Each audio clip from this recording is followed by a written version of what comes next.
Hi friends, అందరికీ నమస్కారం. నేను ఈరోజు ఒక మంచి టాపిక్ అయితే తీసుకొచ్చాను మీ ముందుకి. ఈ టాపిక్‌పై కుహనా మేధావులు వాళ్ళు వీళ్ళు మాట్లాడుతూనే ఉంటారు. కానీ మనం అవన్నీ పట్టించుకోము. ఎందుకంటే వాస్తవాలను చెప్పడమే మన ఉద్దేశ్యం కాబట్టి. మనకు సినిమా సినిమాలలో ఒక యాక్టర్ ఉన్నాడు.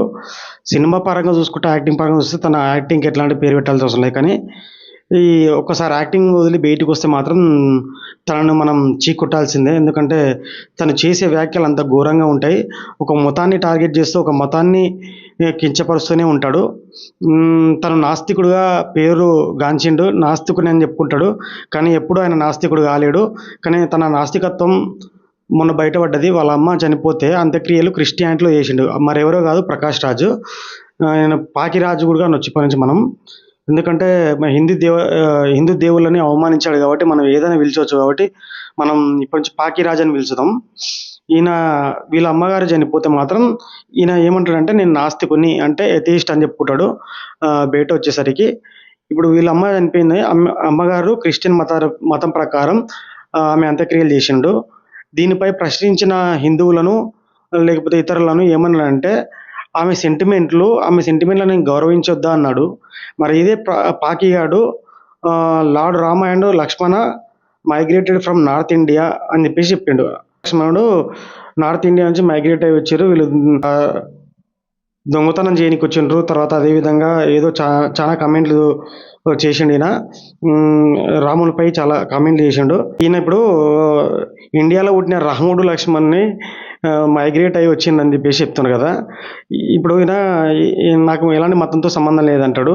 ఇప్పుడు వాళ్ళ అమ్మ మతం చనిపోతే గౌరవించాలి. మా అమ్మ చనిపోయింది కాబట్టి ఆమె పద్ధతి ప్రకారం నేను గౌరవించాలి కాబట్టి ఆ రిచువల్స్ ఆ మతం ప్రకారం చేసేయి అంటాడు. నీకు మీ అమ్మగారు చనిపోతేనే ఆ మతం ప్రకారం చేయాలని చెప్పేసి ఉన్న ఉద్దేశం. మరి మాకు హిందూ మనోభావాలు రాముడు, ఆయన్ని నువ్వు ఎట్లా కించపరుస్తావు?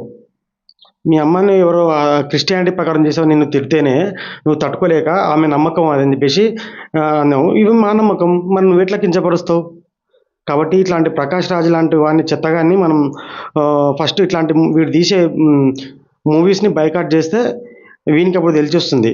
ఇతర మతాలు, నమ్మకాల మీద మాత్రం ఈయనకు ఇష్టం వచ్చినట్టు మాట్లాడడం సెక్యులరిజం. మనం అదే ప్రశ్నిస్తే మాత్రం తప్పు. ఏ విధంగా ఈ ప్రకాష్ రాజ్ అనేటోడు మనకు ఎంత నీచుడనేది తెలుస్తుంది.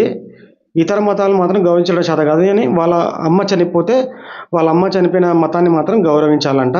వాళ్ళ అమ్మ చనిపోయిన పద్ధతి, చేసిన రిచువల్స్ మాత్రం మనం గౌరవించాలంట. సరే గౌరవిద్దాం, కానీ తప్పేముంది గౌరవిస్తే? కాకపోతే నువ్వు ఇతర మతాలను గౌరవించాలి కదా!